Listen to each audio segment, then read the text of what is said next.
नमस्कार दोस्तों, स्वागत है आपके अपने YouTube channel Rakesh Kumar mind master में।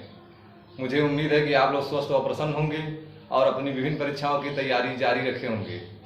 दोस्तों, आज की यह वीडियो आप लोगों के लिए बहुत ही महत्वपूर्ण होने वाली है, अतः आप लोग इसे ध्यान से देखिएगा और नोट भी कर लीजिएगा।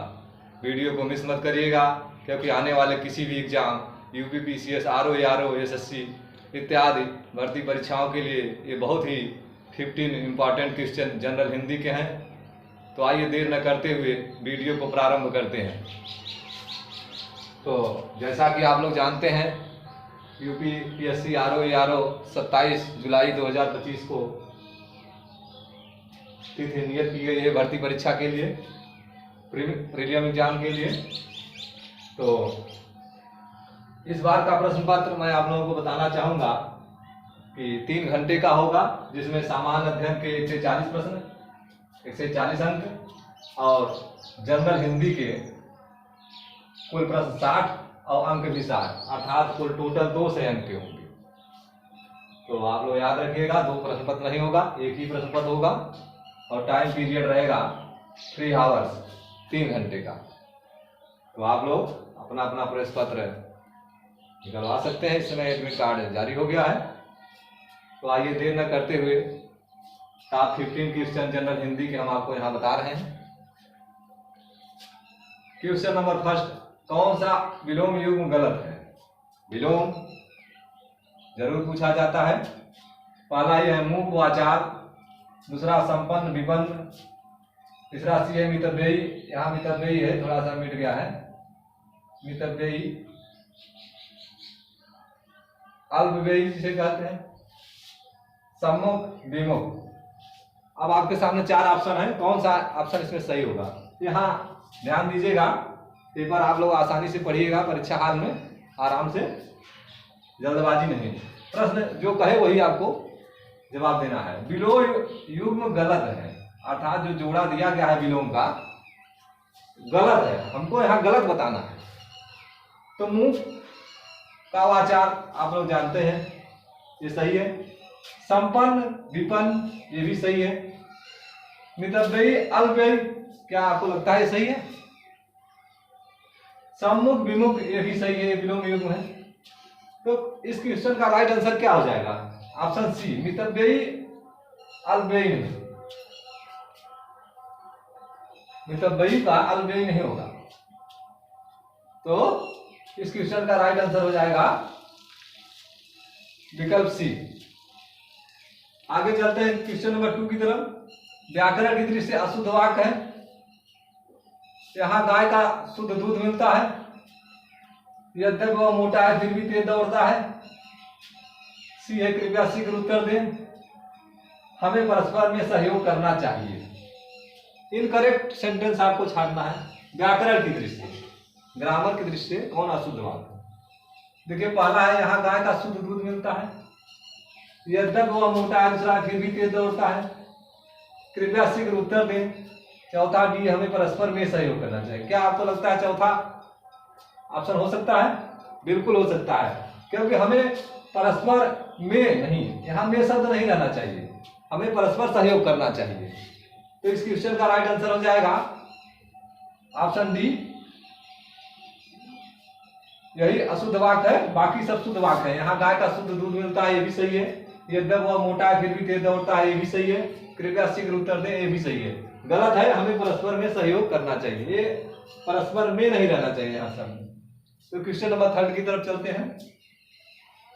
मुझे भरोसा है आप लोगों को 2 क्वेश्चन अच्छे से समझ आ गए होंगे ऊपर के। तीसरा है, इनमें से शुद्ध शब्द है, शुद्ध शब्द और अशुद्ध शब्द जरूर पूछा जाता है। कोशिश, पहला, दूसरा बी कोशिश, तीसरा सी कोशिश, चौथा डी कोशिश। लिखा तो है कोशिश ही, लेकिन क्या आपको इसमें जो अक्षर यूज होने चाहिए वो है कि नहीं है, इसको आपको देखना है। शुद्ध कौन लिखा गया है, तो इसमें इस ऑप्शन में आपको छांटना है। कोशिश जो बी है ये भी गलत है, ऐसे नहीं लिखा जाएगा। सी भी गलत है और डी भी गलत है, तो बचा ए। तो कोशिश ए सही है, ऑप्शन ए। ऑप्शन ए इधर क्वेश्चन का राइट आंसर हो जाएगा। इस क्वेश्चन का राइट आंसर हो जाएगा ऑप्शन ए। क्वेश्चन नंबर 4 की तरफ चलते हैं। सभी भारतीय गीता के महात्म्य से परिचित हैं, इस वाक्य में रेखांकित शब्द का शुद्ध रूप है। नंबर ए महात्म्य, दूसरा बी महात्म्य, तीसरा महात्म्य, चौथा डी महात्म्य। अर्थात आपको जो लाइनियर शब्द है, रेखांकित शब्द है, उसका क्या है, शुद्ध रूप छाटना है। तो इस क्वेश्चन का राइट आंसर क्या हो जाएगा, इसको किस प्रकार लिखा जाएगा? पहला ऑप्शन तो गलत दिख रहा है, दूसरा भी गलत है, तीसरा देखिए महात्म्य, हाँ ये हो सकता है। इस क्वेश्चन का राइट आंसर सी, डी भी गलत है। क्वेश्चन नंबर 4 का राइट आंसर हो जाएगा महात्म्य। आगे चलते हैं क्वेश्चन नंबर 5 तरफ। अनेक शब्दों के लिए एक शब्द जो पहले कभी न हुआ हो, ये भी पूछा जाता है। अनेक शब्दों के लिए एक शब्द जो पहले कभी न हुआ हो, वाक्य आसानी से आप लोग पढ़िए। जो पहले कभी न हुआ उसको क्या कहा जाता है? ऑप्शन ए अद्भुत, दूसरा बी अभूतपूर्व, तीसरा सी अपूर्व, चौथा डी अनुपम। जो पहले कभी न हुआ हो उसके लिए क्या कहा जाता है? अभूतपूर्व कहा जाता है। इस क्वेश्चन का राइट आंसर हो जाएगा ऑप्शन बी, ऑप्शन बी अभूतपूर्व, जो पहले कभी न हुआ। क्वेश्चन नंबर 6 की तरफ चलते हैं। आग का तत्सम रूप क्या होगा? अब यहाँ पर थोड़ा सा परिभाषा भी लिख दिए हैं जिससे आप लोग सरल भाषा में समझ सकें। वे शब्द होते हैं जो संस्कृत भाषा से बिना किसी परिवर्तन के हिंदी में प्रयोग किए जाते हैं, तत्सम कहलाते हैं। संस्कृत भाषा से बिना किसी परिवर्तन के जो हिंदी में प्रयोग किए जाते हैं वो तत्सम कहलाते हैं, याद रखिएगा। ऑप्शन है अग्नि, सॉरी अग्नि, दूसरा बी अग्नि, तीसरा सी अग्नि, चौथा डी इनमें से कोई नहीं। तो तत्सम की परिभाषा सहित हमने बता दिया। तो इस क्वेश्चन का राइट आंसर हो जाएगा ऑप्शन बी अग्नि। ये ऐसा शब्द है जो संस्कृत भाषा से बिना किसी परिवर्तन के हिंदी में प्रयोग हो गया है। क्वेश्चन नंबर 7 की तरफ चलते हैं। निम्नांकित में अर्ध तत्सम शब्द कौन सा है? अर्ध तत्सम, जो आधा तत्सम हो। ऑप्शन ए अग्नि, दूसरा बी अग्नि, तीसरा सी आग, चौथा डी इनमें से कोई। तो ऊपर के क्वेश्चन का थोड़ा सा रूपांतरित रूप ये भी है, अर्ध तत्सम, जो आधा तत्सम हो। तो इस क्वेश्चन का राइट आंसर हो जाएगा ऑप्शन बी अग्नि। अग्नि अर्ध तत्सम है। तत्सम तद्भव या हम जो यहाँ बता रहे हैं, इस प्रकार के प्रश्न जरूर आपको देखने को मिलेंगे किसी भी प्रतियोगी एग्जाम में। मेरा उद्देश्य है कि आप लोग बेसिक तौर पर जानते हैं किस प्रकार के प्रश्न जनरल हिंदी में बन सकते हैं। आगे देखिए क्वेश्चन नंबर 8 की तरफ चलते हैं। निम्न में से देशज। अब देशज क्या होता है शब्द? वे शब्द होते हैं जो किसी क्षेत्र विशेष में बोले जाने वाली बोलियों से हिंदी भाषा में आ गए हैं। किसी क्षेत्र विशेष में जो बोली बोली जाती है और वो हिंदी भाषा में आ गए हैं, वो देशज शब्द कहलाते हैं। यहाँ हम परिभाषा बता दिए हैं। तो देशज शब्द कौन सा है? ऑप्शन ए अग्नि, दूसरा बी मयूर, तीसरा सी तेंदुआ, चौथा डी सूरज। तो देशज शब्द की परिभाषा सहित हमने यहाँ उल्लेख कर दिया है। इस क्वेश्चन का राइट आंसर कौन से ऑप्शन में है? ऑप्शन सी तेंदुआ। तेंदुआ शब्द देशज है, याद रखिएगा। क्वेश्चन नंबर 9 की तरफ चलते हैं। निम्नांकित में तद्भव, तद्भव क्या होता है? तत्सम जिस प्रकार बताए उस प्रकार तद्भव यहाँ लिखे हैं। वे शब्द होते हैं जो संस्कृत से हिंदी में आते समय अपना रूप बदल लेते हैं। यहाँ देखिए बहुत इंपॉर्टेंट चीज है, तत्सम और तद्भव में डिफरेंस देखिए। संस्कृत से हिंदी में आते समय अपना रूप बदल लेते हैं।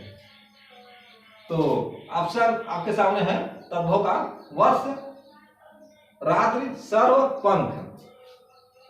तो इस क्वेश्चन का राइट आंसर क्या हो जाएगा? किस ऑप्शन में? इस क्वेश्चन का राइट आंसर हो जाएगा ऑप्शन डी पंख। पंख जो है वो तद्भव शब्द है। कौन सा तद्भव शब्द है? सॉरी तद्भव। क्वेश्चन नंबर 10 की तरफ चलते हैं। इनमें से कौन सा शब्द भाववाचक संज्ञा से बना विशेषण? विशेषण क्या होता है? संज्ञा की विशेषता बताने वाला विकारी शब्द विशेषण कहलाता है, आप लोग जानते हैं। नहीं है विशेषण, भाववाचक संज्ञा से बना विशेषण नहीं है। यहाँ बताइए भाववाचक, सॉरी भाववाचक संज्ञा से बना विशेषण आपको बताना है जो कि नहीं है। नंबर ए बुद्धिमान, दूसरा बी पापी, तीसरा सी लोभी, चौथा डी प्राथमिक। तो भाववाचक, बुद्धिमान भी भाववाचक है, पापी भी भाववाचक है, लोभी भी भाववाचक है, लेकिन यहाँ कह रहा है भाववाचक संख्या से बना विशेषण न हो, तो ये सब भाववाचक संख्या से बने विशेषण है। लोभी अर्थात लालची, पापी आप लोग जानते हैं जो गलत कार्य करता हो, बुद्धिमान जो बुद्धि से युक्त हो, प्राथमिक इस क्वेश्चन का राइट आंसर हो जाएगा ऑप्शन डी प्राथमिक।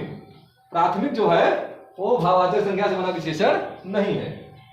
क्वेश्चन नंबर 11 की तरफ चलते हैं। इनमें से कौन सा विशेषण संज्ञा से नहीं बना है? संज्ञा से नहीं बना है। नंबर ए लालची, दूसरा बी बाहरी, तीसरा सी धार्मिक, चौथा डी चचेरा। तो इस क्वेश्चन का राइट आंसर क्या हो जाएगा? जो होगा विशेषण संज्ञा से नहीं बना है उस शब्द को छाटना है, तो इस क्वेश्चन का राइट आंसर हो जाएगा ऑप्शन बी बाहरी। ये संज्ञा से नहीं बना है, बाकी संज्ञा से बना है। आप लोग संज्ञा की परिभाषा जानते हैं, धार्मिक, चचेरा, लालची। क्वेश्चन नंबर 12 की तरफ चलते हैं। थोड़ी मलाई देना, आप लोग कहते हैं ना, कोई वस्तु मांगते हैं, थोड़ी मलाई देना वाक्य में कौन सा विशेषण है? नंबर ए निश्चित संख्यावाचक विशेषण, अनिश्चित संख्यावाचक विशेषण, नंबर सी निश्चित परिमाणवाचक विशेषण, चौथा डी अनिश्चित परिमाणवाचक विशेषण। तो इसमें क्या हो जाएगा इस क्वेश्चन का राइट आंसर? थोड़ी मलाई देना अनिश्चित परिमाणवाचक विशेषण। इस क्वेश्चन का राइट आंसर ऑप्शन डी अनिश्चित, अर्थात निश्चित नहीं है, अनिश्चित परिमाणवाचक विशेषण इस क्वेश्चन का राइट आंसर। क्वेश्चन नंबर 13 की तरफ चलते हैं। सूरज किसका पर्यायवाची है? पर्यायवाची जरूर पूछा जाता है। ऑप्शन ए अंशुमाली, दूसरा बी आदित्य, तीसरा सी भास्कर, चौथा डी ये सभी। सूरज का पर्यायवाची आप लोग पढ़े होंगे, तो अंशुमाली भी होता है, आदित्य भी होता है, भास्कर भी होता है। इस क्वेश्चन का ऑप्शन हो जाएगा राइट आंसर डी ये सभी। पर्यायवाची जरूर पूछे जाएंगे, आप लोग तैयारी करके जाइएगा। क्वेश्चन नंबर 14, नीचे दिए जोड़ों में से जो सही नहीं है उसको छांटिए। देखिए व्यवसाय करने वाले को व्यवसायी कहा जाता है। वन वन ये भी सही है, वंदना वंदकी, वर्ष वार्षिक, तो ये भी सही है, ये भी सही है, ये भी सही है। तो बचा क्या? सी, सी गलत है। इस क्वेश्चन का राइट आंसर हो जाएगा वंदना वंदकी नहीं होगा, जो उसको छाटना है, छाटने को आपको दिया जाता है परीक्षा में। लास्ट क्वेश्चन इस वीडियो का, 10 ग्राम सोना खरीदा है वाक्य में कौन सा विशेषण है? नंबर ए निश्चित संख्यावाचक विशेषण, दूसरा बी अनिश्चित संख्यावाचक विशेषण, तीसरा सी निश्चित परिमाणवाचक विशेषण, चौथा डी अनिश्चित परिमाणवाचक विशेषण। क्या हो जाएगा इस क्वेश्चन का राइट? इस क्वेश्चन का राइट आंसर आप लोग वीडियो के कमेंट बॉक्स में जरूर बताइएगा। इस क्वेश्चन को हम छोड़ देते हैं आपके लिए। आज की यह वीडियो कैसी लगी कमेंट बॉक्स में अपने सुझाव जरूर दीजिएगा। धन्यवाद।